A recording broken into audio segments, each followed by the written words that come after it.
من به شرایط زندگی جامعه خودم، به اوضاع سیاسی اجتماعی جامعه خودم نسبت بهش خیلی دل مشغولی دارم، خیلی بهش فکر میکنم. ضمن اینکه اهل سیاست نیستم ولی اهل اندیشه سیاسی اجتماعی هستم. حتما باید یه موتور اجتماعی قوی باشه تا من اون اثر رو بنویسم. اگر خودم اثر مال خودم نیست و مال نویسنده است، اون وفاداری باید به ذات و جوهره اثر وفادار باشیم، نه به جملات و کلماتش، به اندیشه‌ای که پشت این حرف هاست. اون هم برای من هر متن زیر متن داره. اون زیر متنشو اگر من نتونم ازش بهره بگیرم که قابلیت عرضه شدن برای جامعه و تماشاگران خودم داشته باشه، اصلا برام ارزشی نداره اونو بیارم رو صحنه، مگر اینکه جذابیت‌های سرشار از زیبایی و شعر باشه که اونها هم خود به خود بالاخره یه محتوا دارند. من به هیچ وجه تاریخ رو جز یک وسیله، جز یک ابزار برای گفتن حقایق امروز کشورم هیچ ارزشی براش قائل نیستم. بذارید من اصلا مثال آخرین کار خودم رو براتون بذارم، یک کمی بیشتر نادستمه. وقتی که من میخواستم بعد از آوردن 2 کار لورکا، یعنی عروسی خون و یرما، خواستم خانه برنارد آلبا رو صحنه بیارم، مثل اون 2 کار قبلیش و مثل همه کارهایی که به صحنه آوردم یه مطالعه دقیق میکنم روی اون نمایش. چه چیزهایی، چه ارزشهایی، چه نکاتی درون این نمایشنامه هست که من میخوام بیشتر بهشون بها بدم. در وهله نخست این بها دادن یه امری بسیار طبیعیه، برای اینکه اثر لورکا حدود 80-85 سال پیش نوشته شده در یک کشور دیگر به نام اسپانیا، در یه سرزمینی که مردم یه جور خاصی خودشون رو جشن میگیرن، میخندند، متأثر میشند، واکنش نشون میدند. بنابراین یکی 80 سال فاصله بین اون زمان لورکا و امروز ماست. دوم هم تفاوت فرهنگی بین اسپانیای 80 سال پیش و امروز ایران ماست. همه اینها تعین میبخشند به میزانسن یک کارگردان. حتی خود اون کارگردان اگر یک اثری رو در اسپانیا، همون اثر رو در اسپانیا بیاره رو صحنه، فرض کنیم لورکا زنده است و اثرش رو آورده رو صحنه در اسپانیا، اگر زنده بود و میمد اینجا اون اثر رو میورد رو صحنه، به طور قطع یه جور دیگه میورد رو صحنه، برای اینکه تماشاگرش رو میسنجه، جغرافیا رو میسنجه، فرهنگ و تمدن این کشور رو میسنجه، حساسیت‌های تماشاگرش رو میسنجه.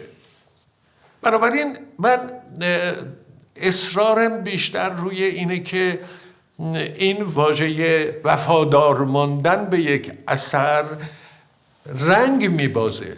وفادار بودن یعنی اینکه عین 80 سال پیشی که نمایش برنارد آلبا اومده رو صحنه، که البته خود لورکا دیگه در قید حیات نبود، به قتل میرسه بلافاصله چند هفته بعد از نوشتن این اثر، ولی به هر تقدیر این خیلی مهمه که ما این وفاداری رو بخوایم نعل به نعل رعایت بکنیم. تو این 8 سال لباسای سیاهتون رو در نمیارید. چشمتون به چشم هیچ مردی نمیافته. وای خیلی خوشگله، خیلی قزمیته، خیلی زشته، بد سلیقه، حیف تو نیست. تو خیلی بهتری. اگه زمانی که خاطرات و کابوس‌ها رو نوشتم در پاریس شروع کردم نوشتن، ولی چیزی نمونده بود که دکترام تموم بشه و بیام ایران. شاید 1 سال زودتر از پایان دکترام اون رو تمام کردم و وقتی که اومدم تصمیم داشتم اون رو اجرا بکنم. اون نمایش رو من با خیلی علاقه و خیلی متکی به اونچه که بصراً برام قابل رؤیت بود، قابل لمس بود نوشتم. خاطرات و کابوس‌ها اون موقع تأثیرگذار بود رو تماشاچی. من حتی این قضیه یک غیر ممکن بودن اصلاح طلبی رو روی صحنه از زبان دلاک شخصی میرزا تقی‌خان به زبان آوردم. وقتی که میرزا تقی‌خان همش میگه مردم اصلاحات باید اصلاح بکنم، اصلاحات میگم چی رو بخوای اصلاح بکنی؟ چی رو بخوای اصلاح بکنی؟ تو نابود میشی، یا تو خیلی دیر اومدی یا زود اومدی. این دستگاه اصلاح طلب نیست. تو مثل یه کرمی هستی که وارد یه سیب شدی، یا باید زنده بمونی پس باید سیب رو بخوری نابودش کنی، یا میخوای سیب و سالم نگه داری خودت نابود میشی. انتخاب با خودت. من اگر نتونم نبض جامعه امروزم دستم باشه، حساسیت ها و نیازهای این جامعه رو اگر من بتونم به اندازه حتی یه سر سوزنم شده تأثیر بگذارم، من ترجیح میدم از سنگر حرفه خودم هر حرفی دارم بزنم. دیگه از من چه میخوایی؟ دو گوش شنوا، ولی چه کنیم که شما ناز پرورده و به فساد آلوده اید؟ چنان آلوده اید بیان که خود بدانید پله رو پله سقوط میکنید. میرزا تقی‌خان، دیگر هرگز با من اینطور رفتار نکنید. چرا با حرفها و نصایح و شکایاتشان اعلیحضرت را رنجیده خاطر میکنند؟ اصلا این یاوه ها چیست که در گوش اعلیحضرت میخواهند؟ حرف حسابتان را بگویید. میرزا تقی تمام درباریان شما را از سگ کمتر کرده است. شکار روباه مثل خاطرات و کابوس‌ها، مثل یکی 2 تا اثر دیگر همیشه در ارتباط با شرایط زمان حاله. اگرم قصم به ظاهر تاریخیه، هیچ وقت اسیر تاریخ نمیشم. تاریخ برای من هیچ ارزشی نداره جز اینکه چراغ راه آینده باشه، جز اینکه من بتونم اون رو اونجوری که میخوام بپرورونم و تبدیلش بکنم به یه اثری که فقط برای فرار از نمیدونم سانسور و کنترل های عجیب غریبی که میشه، برای اینکه بتونم از اونها فرار بکنم، یه قصه ای که درست مربوط به زمان حاله میذارم در فضای 100 سال پیش، 150 سال پیش. با ما مهربون باش آقا محمد. کی با من مهربون بوده که من مهربونی رو یاد گرفته باشم؟ اما من شنیدم که خان زند با تو با مهربونی رفتار کرده. دیگه از مهربونی اون مرد که لور با من حرف نزن. آخ که چه خوب میشد اون عروس ترکمنی که خواجه وعده داد الان کنارم بود. ای بابا آخ، وقتی نوکریه خواجه رو میکنی دیگه باید مثل خودش هم زندگی کنی. و الان به خودت نگاه کن، یواش یواش داری مثل اون میشی. فرقش اینه که اون یهویی خواجه شد، ما بدبختا یواش یواش داریم خواجه میشیم. نوشتن برای من یه لذت عجیب غریبی عاید میکنه که نمیشناختم این لذت رو. به همین دلیل غبطه میخورم چرا زودتر نه. مغزم پر از قصه است، پر از داستانه. وقتی هم که مینویسم میدونم که چجوری میخوام، نه اینکه میزانسن هام رو بدونم، بهش فکر نمی کنم.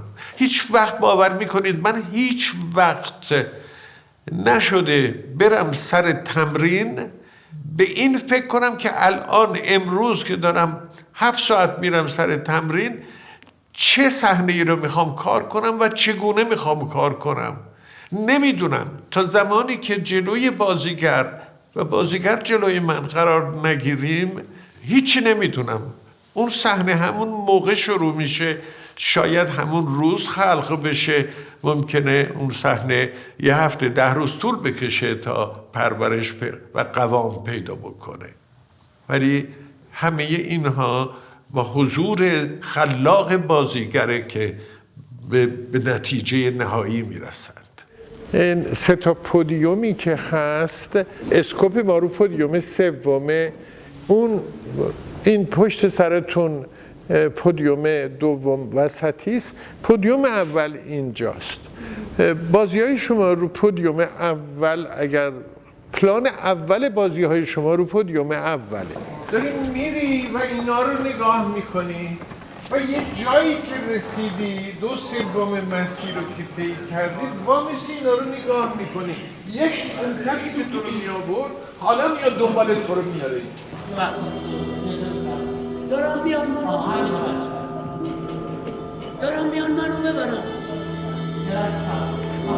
رضا، این نقطه که الان تخت قرار میگیره، ما چندین جای دیگه هم داریم که نیمکت قرار میگیره، یعنی این نقطه جزو نقطه‌های حیاتی ماست. تأثیر رمان‌هایی که من خوندم و میخونم، چون این یه عادتی از کودکیه که من همچنان رو گرده خودم هم میکنم که کتاب بخونم، رمان بخونم، حتما جوهره و در اون مایه اون اثری که می نویسم یا مستقیم تحت تأثیر خواندنی های خودم هست یا غیر مستقیم.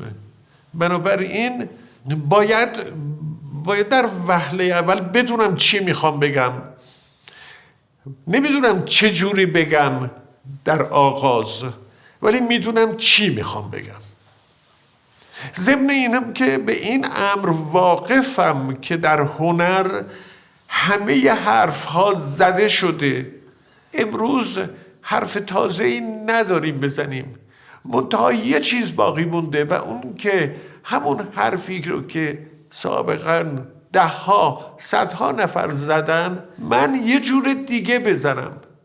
به عبارت دیگر، چی گفتن مهم نیست، چگونه گفتن مهمه. در وهله اول مهمترین اصلی که تخیل من رو بارور میکنه، امکان نوشتن رو برام ساده تر میکنه، اینه که بتونم آنچه را که می نویسم ببینم، بصراً اون رو ببینم. چون در تمامی زندگیم، در تمام شغل زندگی من انسان بصری هستم. دیدن برام مهمتره تا شنیدن و اونچه که دیدنیه اگر واقعا قابلیت داشته باشه، خود اون دیدن حرفای خودش رو هم به من منتقل میکنه. در نوشتن هم این بصری بودن مهمترین کمک منه. من باید اتفاقی که رخ میده یا به شدت بصری باشه یا اینکه برخواسته از شخصیت یا یه رویداد تأثیرگذار در زندگیم بوده باشه. رمانی که من الان دارم 12 سال مشغول نوشتنش هستم، هر موقع که فرصت داشته باشم رو میشینم چند صفحه می نویسم، متأثر از شخصیت مادرمه، متأثر از فداکاری های این زنه، متأثر از شرایطی است که تو اون شرایط ازدواج میکنه با یه مرد خیلی نیکی، ولی پیش از اون که خودش اون مرد رو ببینه انگار که تصمیمات گرفته شده.